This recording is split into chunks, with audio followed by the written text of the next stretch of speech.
Baik, Bismillahirrahmanirrahim. Assalamualaikum warahmatullahi wabarakatuh. Perkenalkan Ibu, nama saya Muhammad Fakhruddin Syah Nasution. Nomor Indo mahasiswa 1803030026.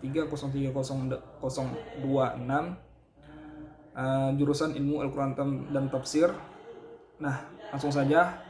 Saya di sini akan menjelaskan isi makalah kami yang berjudul Watak Dasar Manusia.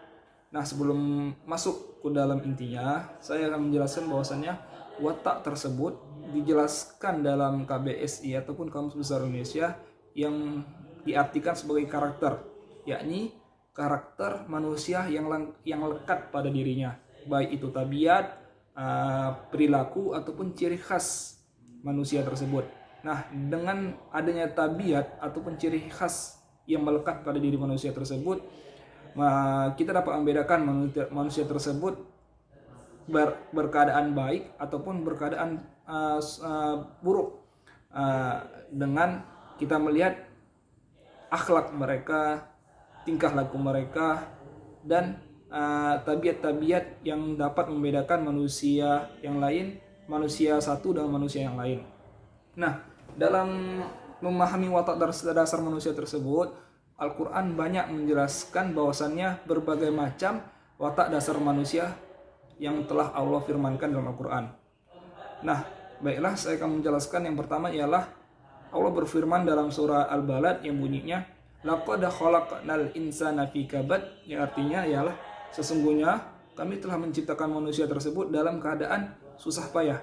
Nah, dalam tafsir An-Nafahat dijelaskan bahwasannya kemungkinan yang dimaksud dengan firman Allah yang Allah berjanji dalam ayat tersebut bahwasannya kami sesungguhnya telah menciptakan manusia dalam keadaan susah payah, yakni keadaan manusia tersebut dalam hal di dunia mereka sudah mengalami keadaan susah payah, bukan hanya di dunia saja dijelaskan dalam tafsir An-Nafahat ini, melainkan dalam keadaan di alam barzah dan di alam akhirat, yang mana dalam akhirat tersebut terjadinya perhitungan amal mereka betul-betul dalam keadaan kesusah payah, bisa jadi untuk mencari ketenangan ataupun mencari kebaikan untuk kehidupannya di akhirat. Nah, dalam tafsir An-Nafahat ini bukan hanya pendapat ini yang beliau ungkapkan, melainkan ada satu pendapat yang betul-betul menurut saya sangat bagus. Beliau menjelaskan bahwasannya Allah berfirman dalam menjelaskan bahwasannya manusia itu diciptakan dalam keadaan susah payah, yakni Allah sebenarnya telah menciptakan manusia ini dalam bentuk yang sempurnanya, melainkan tidak ada kekurangan satupun di dalam diri manusia ini. Dengan diciptakannya kenikmatan dan bentuk yang berlimpah sempurna kepada manusia ini menjadikan dirinya lalai akan nikmat yang telah Allah berikan kepada mereka. Contohnya ialah mereka tidak bersyukur dengan apa yang telah Allah ciptakan kepada mereka dalam bentuk yang betul-betul sempurna. Contohnya ialah mereka membanggakan bentuk wajah yang telah Allah ciptakan, yang telah Allah titipkan kepada mereka untuk suatu amal ataupun suatu kebaikan, melainkan mereka mengerjakan itu ya dengan kesombongan ataupun dengan kedengkian dan seterusnya. Makanya Allah menciptakan manusia tersebut dalam keadaan susah payah. Dengan adanya itu, manusia ini tidak berpikir jauh akan azab Allah yang sangat pedih. Nah, ada lagi dalam tafsir Ibnu Katsir dijelaskan bahwasannya keadaan manusia ini, Allah menciptakan keadaan manusia ini dalam keadaan susah payah ialah berbeda dengan tafsir An-Nafahat tadi, melainkan Ibnu Katsir menjelaskan bahwasannya manusia tersebut memang dari dasarnya diciptakan dalam keadaan susah payah. Yang kita tahu bahwasannya manusia diciptakan dari nutfah menjadi alaqah dan menjadi segumpal darah. Nah, dalam proses tersebut memang kalau di mata Allah itu sangat gampang, maksudnya di dalam ciptaan Allah itu sangat gampang karena Allah bisa menciptakan langsung. Tapi kalau dalam pikiran kita menciptakan suatu nutfah menjadi alaqah dan menjadi suatu gumpalan darah itu sangat sulit. Makanya dijelaskan bahwasannya manusia tersebut bukan hanya setelah lahir, melainkan dalam proses pembentukan manusia tersebut mereka sudah mengalami kesusahan susah payah. Nah, Dan setelah itu Ibnu Katsir dalam tafsir Ibnu Katsir bahwasannya dari Abbas menceritakan bahwasannya bukan hanya ketika proses menciptakan manusia, melainkan ketika melahirkan dan menyusui dan masa pertumbuhannya manusia tersebut mengalami kesusahan ataupun bersusah payah. Nah, ada lagi pendapat dari Ikrimah bahwasannya jelaskan bukan hanya dalam keadaan proses penciptaan ataupun proses melahirkan ataupun proses pertumbuhan kita menjadi yang besar dalam keadaan susah payah, melainkan manusia tersebut akan merasakan kesusah payahan dalam mencari kehidupan di dunia ini. Dan Ikrimah menjelaskan bahwasannya bukan hanya sekedar 1-2 tahun manusia itu tersebut merasa kesusahan, melainkan Ikrimah menjelaskan bahwasannya manusia ini dalam keadaan susah payah akan keberlangsungan lama mereka dalam kesusah payahan. Nah, di sini jelaskan kenapa mereka dalam kesusahan payah dalam mencari rezeki ataupun mencari kehidupan, mereka tidak mengingat ataupun tidak mengerjakan apa-apa yang telah diperintah oleh Allah Subhanahu wa taala. Mereka melainkan mengerjakan sesuatu yang tidak diperintahkan oleh Allah, melainkan yang diharamkan oleh Allah mereka kerjakan. Makanya mereka merasakan kesusah payahan dalam mencari kehidupan dunia ini. Baiklah, yang kedua, dalam surah Al-Ma'arij dijelaskan innal insana khuliqa halu'ah. Sesungguhnya manusia itu diciptakan keluh kesah lagi kikir. Nah, di sini saya akan menjelaskan dalam tafsir Al-Wajiz karya Syekh Profesor Wahbah Az-Zahiri yang dijelaskan bahwasanya manusia tersebut diciptakan keluh kesah, yakni ketika mereka ditimpa sakit ataupun musibah ataupun harta mereka hilang, mereka tidak ridho, mereka malah berkeluh kesah, maksudnya protes akan apa yang telah ditakdirkan kepada Allah kepadanya. Ini kan sangat bertentangan dengan apa yang telah dijelaskan kepada Allah, dijelaskan di Al-Quran bahwasanya hal-hal yang engkau sukai belum tentu Allah ridho, melainkan hal-hal yang engkau benci itu bisa jadi Allah ridho kepadanya. Nah, di sini jelas kita ambil kesimpulan bahwasanya manusia tersebut berkeluh kesah ataupun tidak sabar akan suatu musibah ataupun suatu cobaan yang ditimpa kepada mereka. Dan lanjutan ayatnya ialah keluh kesah lagi kikir. Nah, di sini jelaskan bahwasanya saya sebutkan dalam surah Al-Balad bahwasanya manusia itu diciptakan dalam bentuk-bentuk sempurna, bukan hanya dalam badannya melainkan dalam kehidupannya sehari-hari. Nah, di surah Al-Ma'arij ini dijelaskan bahwasanya lagi kikir tersebut ialah ketika manusia dalam keadaan kaya ataupun banyak harta, mereka sangat kikir, maksudnya tidak mau berbagi dengan apa yang telah diberikan Allah kepadanya. Mereka malah menyimpan hartanya sehingga tidak mau membagi kepada hak-hak yang diharuskan oleh Allah untuk kita membagi harta kita tersebut. Melainkan mereka mengatakan bahwasanya harta tersebut ialah bukan pemberian Allah, melainkan hasil dari jerih payah saya sendiri. Nah, dalam Ibnu Katsir jelaskan bahwasanya dalam penggalan ayat tersebut dijelaskan bahwasanya ada dua hal yang bisa menolak kita dalam keadaan tersebut. Yang pertama ialah kita rajin mengerjakan sholat dan membayar zakat, yang mana ketika kita mengerjakan sholat tersebut dengan niat yang ikhlas, tawakal kepada Allah, yang nantinya dengan sholat tersebut kita tahu hak-hak yang berhak dizakati ataupun dilimpahkan kepada orang yang berhak. Cukup sekian yang dapat saya presentasikan, akan dilanjutkan kepada teman saya. Assalamualaikum warahmatullahi wabarakatuh. Perkenalkan, nama saya Khairul Munadi.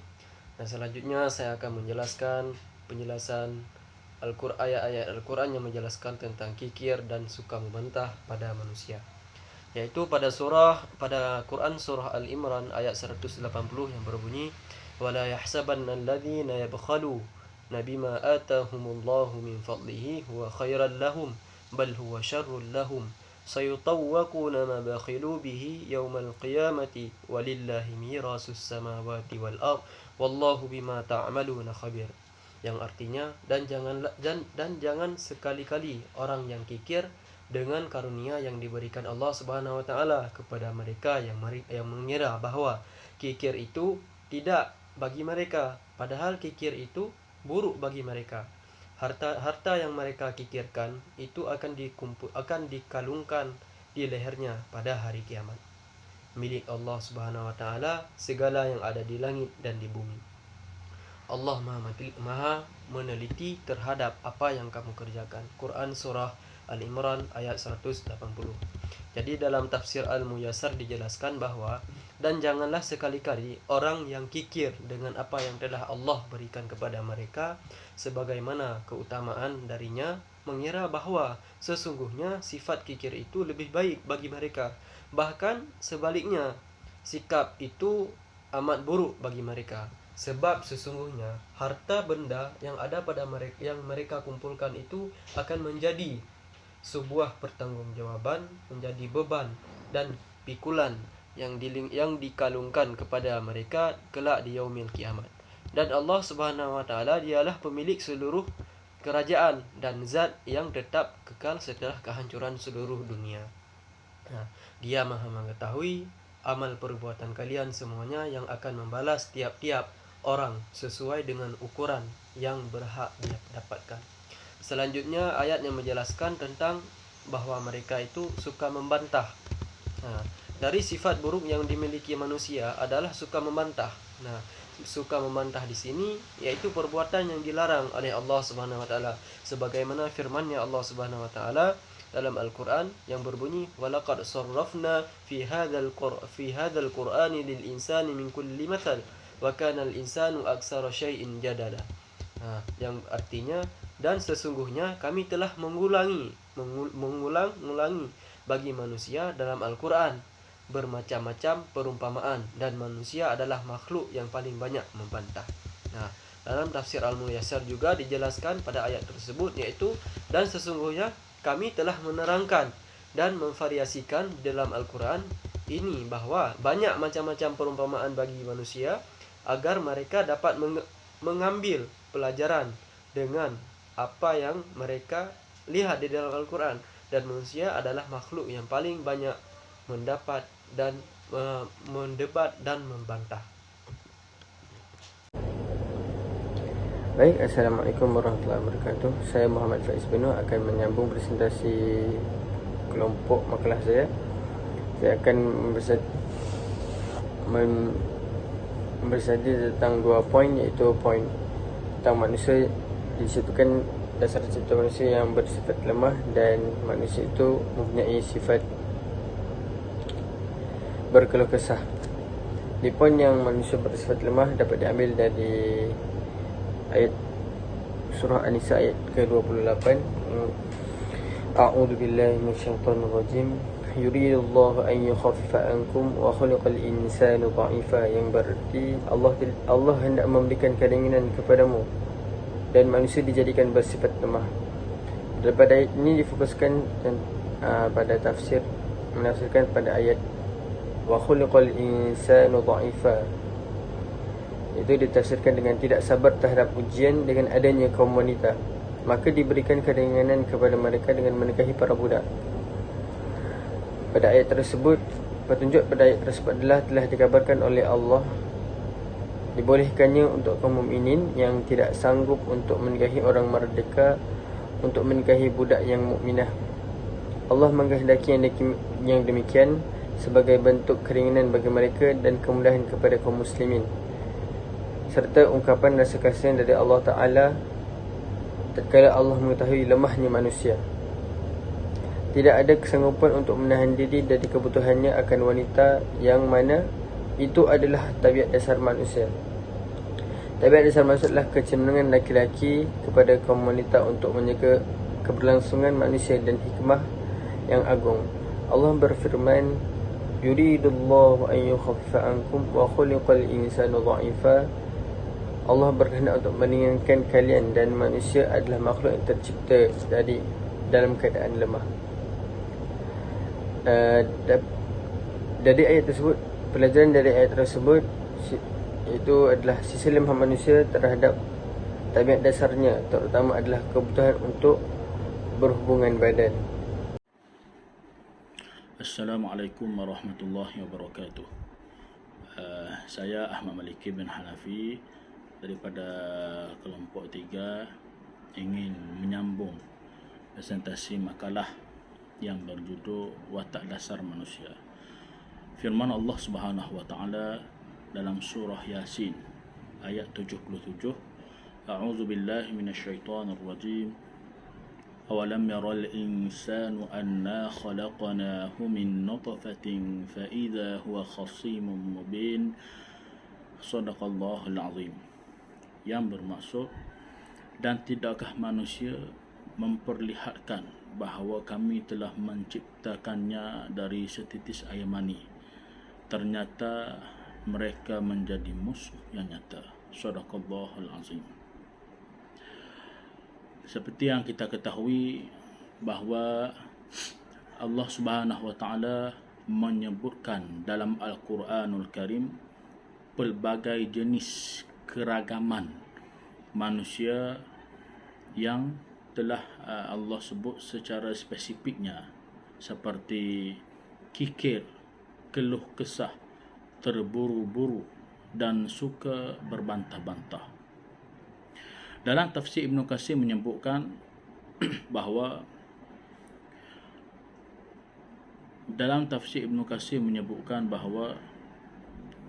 manusia itu seringkali lupa apabila terjadi sesuatu perkara seperti banyak harta sehingga melupakan Allah, sehingga tidak mentaati perintah Allah Subhanahu wa taala, menyombongkan diri.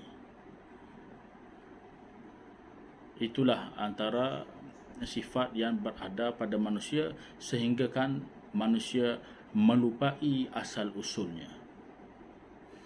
Apa yang bisa kita fahami di sini, di akhir ayat tersebut, fa idza huwa khasimun mubin.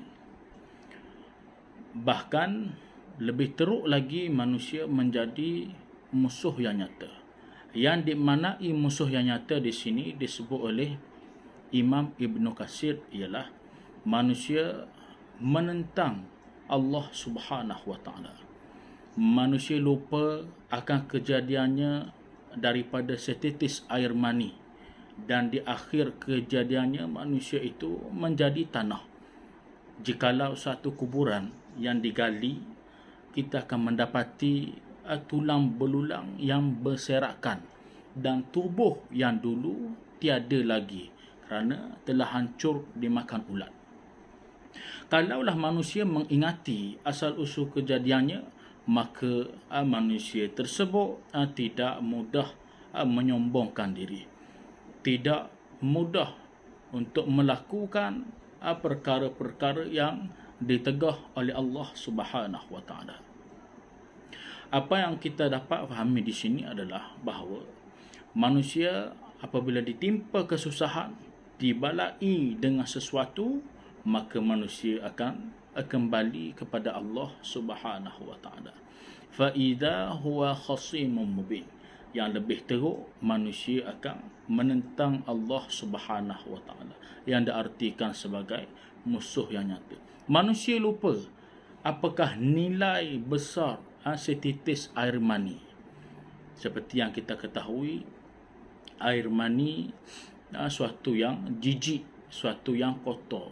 Tetapi Allah Subhanahu wa taala ciptakan air mani, dicampurkan antara air mani lelaki dan air mani perempuan, lalu dijadikan sebagai manusia. Kalaulah manusia mengingati asal usulnya, nescaya manusia itu tidak menyombongkan diri dan beriman kepada Allah Subhanahu wa taala. Jadi setakat itu sajalah daripada saya. Wabillahi taufiq wal hidayah. Wassalamualaikum warahmatullahi wabarakatuh.